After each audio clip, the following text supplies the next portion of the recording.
한국이 베트남전을 거론하자 분단 지속을 원한다는 미국.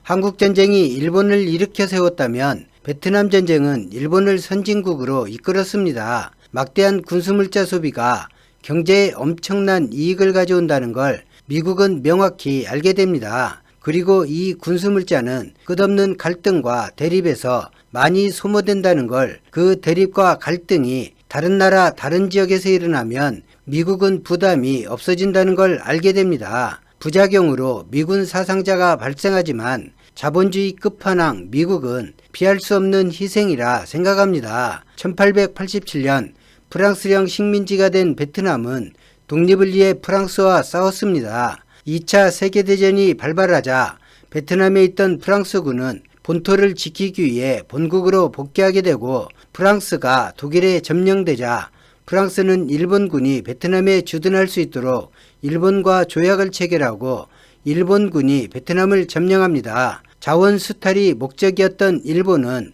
프랑스가 세운 정부에 국정 운영을 계속 맡겼습니다. 호찌민은 베트남 공산당과 비엔민이라는 베트남 독립동맹을 이끌며 프랑스 식민정부와 일본군 점령에 맞서 독립투쟁을 계속합니다. 호찌민과 비엔민은 1944년부터 미국 중앙정보국의 전신인 전략사무국과 중국으로부터 자금 및 무기 훈련 지원을 받았는데, 이런 협력관계를 통해 비엔민은 자신들의 독립 요구를 미국이 수용할 것이라는 희망을 품게 되었습니다. 일본과의 전쟁에서 미국과 협력했기에 비엔민은 자신을 연합군의 일원으로 이해했습니다. 전쟁의 양상이 급격히 기울게 되자 일본은 베트남에서 강도 높은 수탈을 하기 위해 1945년 3월 9일 쿠데타를 일으켜 프랑스령 인도차이나를 전복시키고 옛 베트남 왕국의 바오 다이 황제를 꼭두각시로 내세운 정권을 수립하게 되는데,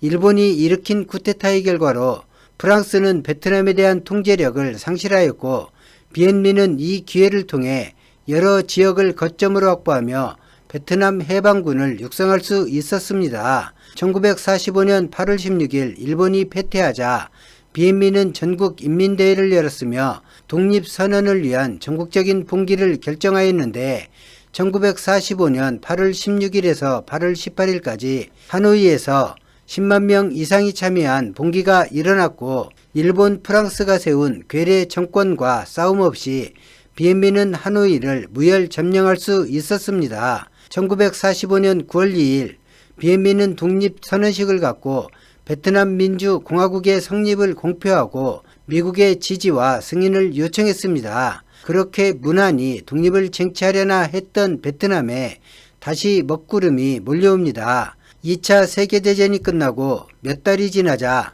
일본군 패잔병 무장 해제를 명분으로 중화민국군이 하노이에 입성했고, 본래 내 것이라고 주장하는 프랑스 군대도 하노이 외곽에 주둔하였습니다. 군사적 긴장감이 감도는 가운데 비엔민과 중화민국군, 프랑스군은 3자 협약을 맺고 프랑스령 인도차이나의 일원으로서 베트남의 독립인정과 프랑스군, 중국군 철군에 합의했지만 프랑스는 약속을 지키지 않았고, 1947년 프랑스군은 하노이를 포위 공격하여 점령해버렸습니다. 그러나 1949년까지 프랑스는 비엔민의 항복을 받아내지 못했고 산발적인 교전이 계속되었습니다. 한편 중국에선 국공내전에서 승리한 중국 공산당의 주도로 1949년 10월 1일 중화인민공화국이 설립되었고 비엔민의 은신처와 무기를 제공하였습니다. 1950년 한반도에서는 6.25 민족전쟁이 발발하였습니다. 이 전쟁의 모든 군사물자는 일본에서 만들어지거나 통해서 제공되었는데, 패전과 전후복구로 암울했던 일본 경제가 순식간에 일어서는 전쟁이 되었습니다. 프랑스와 베트남의 전쟁은 1954년까지 계속되었는데, 이 전투에서 모습을 보이지 않았던 미국은 프랑스가 부담한 전쟁 비용 중 80% 정도를 프랑스에 지원했습니다. 베트남이 요청한 독립 지지와 승인을 미국이 하지 않은 이유가 있었던 것입니다. 1953년 7월 한반도에서 일어난 민족전쟁은 휴전협정이 체결되어 종료되었지만 남북으로 다시 분단되었습니다. 1954년 5월 6일 뒤엔비엔프 전투에서 비엔민군에게 괴멸적인 타격을 입고 프랑스는 패배하였습니다. 8년간 지속한 이 전쟁을 제1차 인도차이나 전쟁이라 부릅니다. 이후 제네바에서 평화협정이 열렸고 협정 결과 북베트남은 독립을 인정받았으나 아시아의 공산화를 우려한 미국의 주장에 의해 분단되었습니다. 프랑스군에게 열심히 싸우라며 전쟁 비용 80%를 제공한 미국이 베트남을 분단시키고 우리 한국에도 했던 약속을 발표합니다. 1954년 5월 미국은 남베트남에 대한 경제 원조 계획을 발표하였고 12월 23일에는 미국, 프랑스, 남베트남 간의 상호 방위 조약을 추진하였습니다. 재미있는 모습이죠. 경제지원, 상호 방위 조약, 그리고 주둔까지. 그런데 이러한 미국의 군사보호협정 제안은 남베트남, 북베트남 모두에게 군사 동맹 가입을 제안했던 제네바 국제협약을 어긴 것일 뿐만 아니라 제국주의로부터 독립을 쟁취하려는 베트남인들 의사에도 거스르는 것이었습니다. 한민족도 그렇지만 베트남도 분단을 바라지 않았습니다. 그리고 분단을 고착화하기 위해 미국은 한반도에서 한국과 같은 방법을 베트남에 적용합니다. 1955년 6월 6일 북베트남의 호찌민 정부는 제네바 협정 규정에 따라 베트남 통일정부 구성을 위해서 총선거를 실시해야 한다며 미국의 총선거 협의를 촉구했습니다. 그러나 6월 28일 미국 국무장관 덜레스는 적당한 전제 조건 없이는 투표할 수 없다고 거부해버렸습니다. 그리고 1955년 10월 23일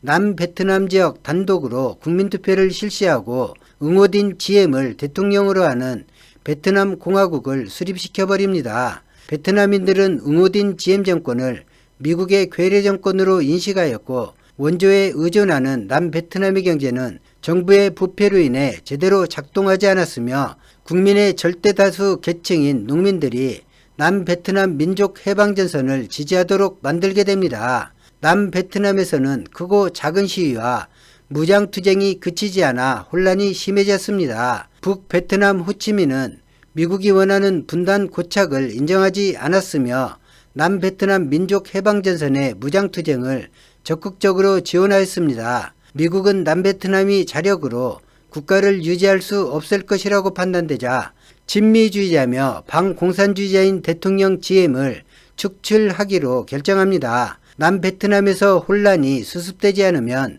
인도태평양에서의 미국 이익이 침해된다 여겼으며 지엠은 그야말로 막장으로 통치를 했습니다. 미국 중앙정보국은 지엠 정권을 제거하기로 한 계획을 세운 뒤 베트남 군부에 지엠이 하야하더라도 미국은 이에 대한 책임을 묻지 않을 것이고 원조를 줄이지도 않을 것이라고 약속했고 1963년 11월 2일 군부는 쿠데타를 일으켜 지엠과 형제들을 체포했고 주 베트남 미국 대사는 쿠데타 지휘자를 대사관으로 초청하여 축하하고 케네디 대통령에게는 내전이 더 빨리 종식될 것이라 보고했지만 11월 22일 케네디는 총격으로 사망하고 쿠데타가 일어난 남베트남 혼란은 더더욱 심해졌습니다. 사태가 걷잡을 수 없이 혼란하게 되자 군수 물자를 지원하며 뒤에서 지휘하는 정책을 벌이고 미국은 1964년 통킹만 사건을 조작하여 직접 베트남 전쟁에 참여하였습니다.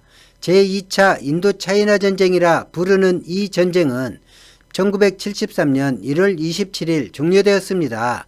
많은 나라가 전쟁에 참여했던 다국적 전투였습니다. 한반도는 분단된 이후 통일되지 못하고 있고 베트남은 분단이란 현실과 싸워 통일을 이루었습니다. 베트남은 함께 싸웠던 미국에 독립을 승인해달라는 요청을 했지만 미국은 응답하는 대신 프랑스의 전쟁 물자를 지원했고 제네바 합의에서는 통일 베트남을 약속했지만 미국은 분단을 원했고 시켰습니다. 한국은 북전을 원했고 분단을 거부했지만 미국은 휴전했고 분단을 고착화했습니다. 베트남의 독립과 분단 그리고 전쟁, 한국의 독립과 분단 그리고 전쟁, 공산당, 민주주의 이런 시각으로 보면 안 됩니다. 상호 방위조약을 체결했지만 미국은 남베트남에서 철군했습니다. 미군이 주둔할 당시 베트남은 내전과 전쟁이 멈춘 적이 없습니다. 미군이 주둔한 지금 한반도는 어떤가요? 지금까지 한반도 문제에 관여한 미국이 단 한 번이라도 한국 이익을 위한 결정을 했는지, 한국과 진지하게 의논하고 결정했는지, 한국과 한민족이 마주할 위험을 한 번이라도 고민해보고 이런저런 정책 제안을 하는지, 그런 것이 미국의 고려 대상이기는 한 건지 냉정하게 생각해 보아야 합니다. 오늘 영상은 여기까지입니다. 고맙습니다.